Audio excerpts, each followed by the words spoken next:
suis contente de vous retrouver aujourd'hui pour une nouvelle vidéo. Après une pause d'été, où nous avons eu la chance de pouvoir aller chez moi en Bulgarie, à la mer Noire, voir la famille, ça fait beaucoup de bien. J'espère que vous aussi vous avez bien profité de cet été. Voilà, hier c'était le premier jour d'automne, donc le temps change, mais c'est toujours très beau, hein, la nature.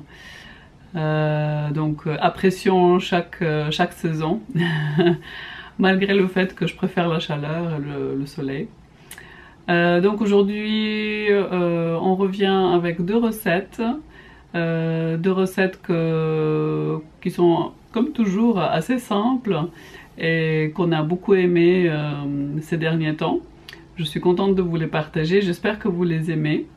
Je vous souhaite une bonne vidéo et puis je vous retrouve tout bientôt.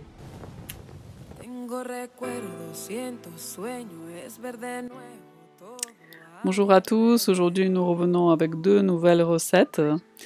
La première là, elle est déjà commencée avec des courgettes coupées en petits morceaux. Vous pouvez mettre 2-3 courgettes, ça dépend de la grandeur. Et on est en train de les cuire avec ou un tout petit peu d'eau ou avec de l'huile, une 2 cuillères d'huile et puis un petit peu d'ail. Et ici nous avons un tofu fumé que j'ai trouvé, je crois, à Aldi. Je l'ai trouvé vraiment délicieux. Donc je le découpe en petits morceaux, en petits carrés.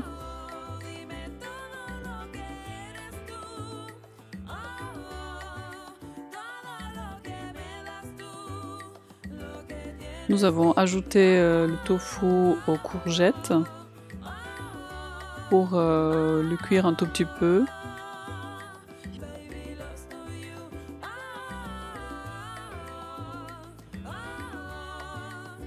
Nous ajoutons seulement un petit peu d'ail en poudre, c'est tout, parce que le tofu il a déjà du goût.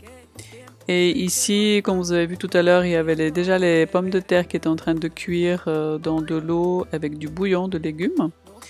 Quand elles sont prêtes, j'enlève une partie de l'eau et je les écrase.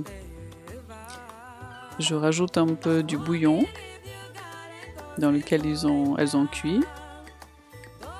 Et c'est une purée très très simple parce que tout ce que j'ajoute en plus du bouillon de légumes, c'est du houmous, déjà tout prêt. Ça donne une onctuosité à la purée, pas besoin de lait de soya, pas besoin de quoi que ce soit. C'est un délice. Et ça nous donne cette magnifique, délicieuse purée que moi personnellement j'adore. Et autour, on met le tofu et les courgettes. Nous faisons souvent une salade verte avec et c'est un délice. C'est un repas très simple et en même temps délicieux. Et oui, il est super facile à faire. Ici un peu de sauce piquante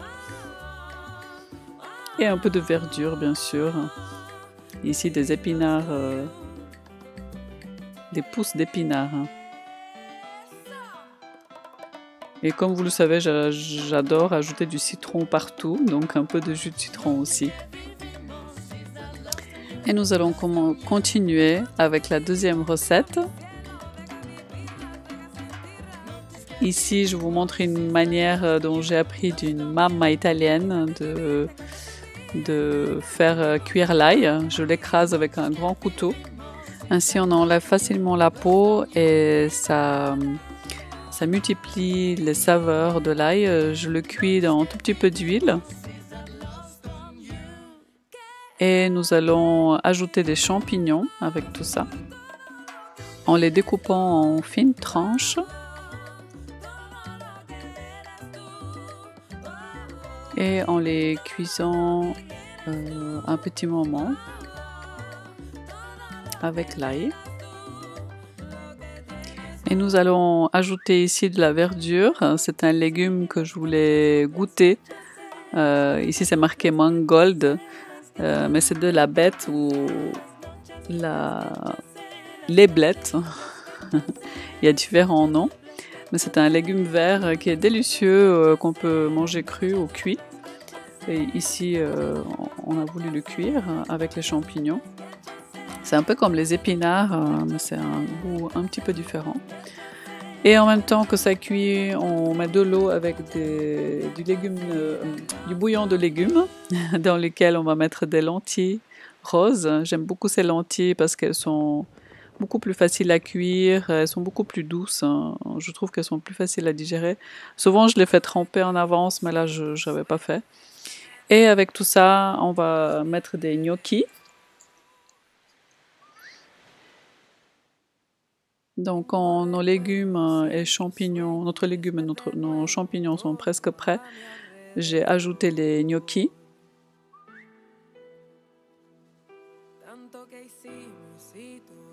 Pour donner un peu du goût, je mets encore un peu du bouillon de légumes. Et on mélange le tout. Nous avons ajouté aussi des olives là-dedans pour rehausser le goût et ajouter du croquant.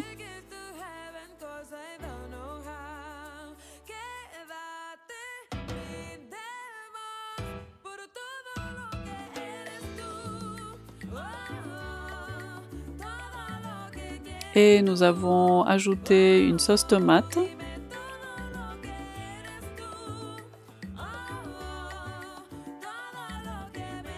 On mélange le tout, ça permet aussi aux gnocchis de cuire un tout petit peu.